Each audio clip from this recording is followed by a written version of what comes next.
Hello everybody, and welcome to beginning skip tracing for wholesalers. As wholesalers, we know how very important it is to locate sellers for particular properties that we may be interested in. And this is going to give you a brief tutorial on how to do that. Over During this course, we will cover the basics of skip tracing, identify the best free sites to use, discover when you need to skip trace, learn how to search for relatives, and how to track our progress through note taking, which is the most important aspect of doing skip tracing. So let's go ahead and dive on in. This is a expired listing that someone sent me off of the MLS this past weekend. As you can notate, the address is 1305 Edgebrook Drive in El Campo, Texas, located in Wharton County. Just expired a couple of days ago. As you can see, the list price is $100,000. Only spent 1 day on the market, which is a little odd, but we'll dig into it and let's try and figure out what's going on with this expired property. See if we can locate the owner and see if they're still interested in selling, maybe not using a realtor, but going through us as wholesalers and real estate investors. So as we mentioned before, this one is located in Wharton County. So we're going to go directly to the Wharton County tax appraisal or tax assessor's office so that we can see if we can locate this owner's name using her property address. So this is how we start the search. You basically go and you're going to search by address. You basically just type the address in, the street name. Don't include any drive, road, street, just the street name. Most county assessors websites are just like this. So there we have it. That's the owner's name, Reba Beeson, and it says the estate of. So we know that Reba Beeson is the owner, but she's no longer living. So that's going to actually help us in our search. So what we're going to do is begin the skip trace with the owner's name. Now that we have it, that you would have notated. Use the middle initial if the county assessor's website lists an initial, and use the address and just start a basic search. So in this case, we know Miss Reba is no longer with us, so we're going to use her name plus the word obituary as we start the Google search. So accuracy, especially with spelling, is very important.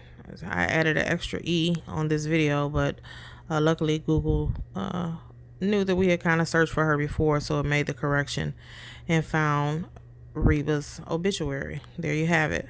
So as we can see, it's El Campo, which is the name, same city that the house was located in, so it's a pretty good chance that this is her. So we notated that there was a husband and looks like some children that she had that of course stand to be heirs of her estate. So let's see what's going on with that. In the event that you don't have an obituary, you're going to just Google the person's name and address. Look for the first 10 hits and see what similarities you have to the owner that you're looking for. When you're doing this, you're looking for aliases, possible employers, any relatives, any affiliations or any kind of connections, any groups or clubs they may be a member of. You'll be surprised how your name comes up and what you're affiliated with on the internet. So when you do that, just make notes basically of everything that you find on those first 10 hits when you Google that person's name. So again, we're going to notate all the findings. There's her husband's name, daughters that she has. So we're going to write down all of those names. You really don't need the spouse's names, at least not right now. Just initially, we'll see if we can find Thad, who's the husband, and then also the kids. See if they're interested in selling this house.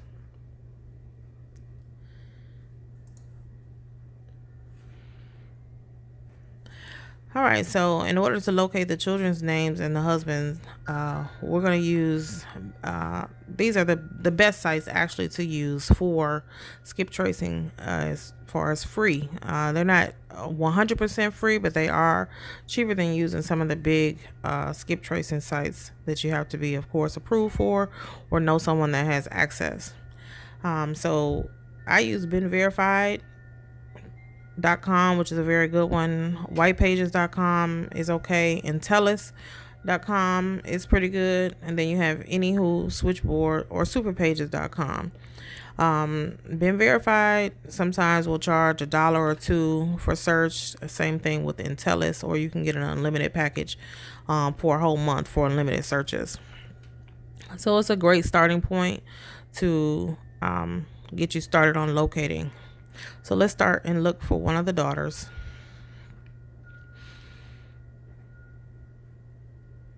So as you can see, the site is pretty easy and user friendly. Clicked on the first listing that came up for her. Again, middle initials are important. City and states. This is all information that you'll get from the obituary so that you can make the connections.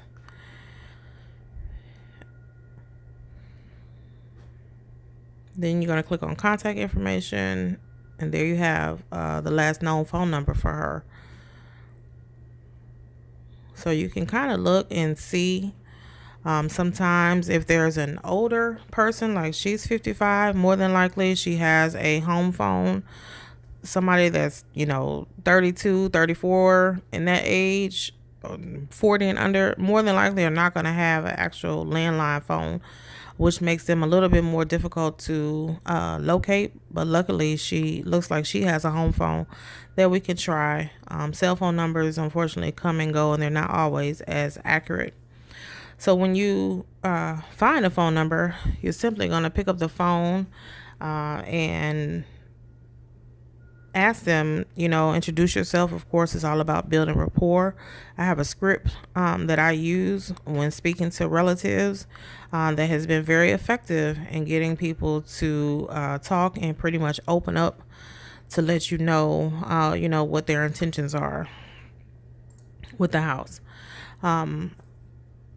You're going to try all the phone numbers that are listed. In this particular case, we did get in contact with Miss Haley, and she told us that she was not interested in selling her mom's house, that she was going to just take her time, fix it up, and rehab it herself, which is okay. You're going to make notations of this on your form.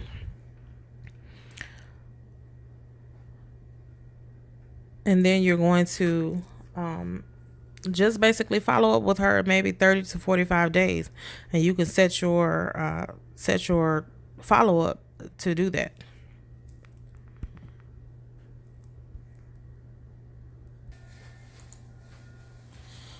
So in the event, we got lucky with this one because her phone number was listed. But in the case that you don't find any good phone numbers, you're going to try them all. But after that, you're going to start searching for social profiles for the owners. You're going to check Facebook, of course, Instagram, LinkedIn, Twitter, any other social media sites that you might know about, where people actually have profiles and use their actual, real names. When you find a profile, leave an inbox message.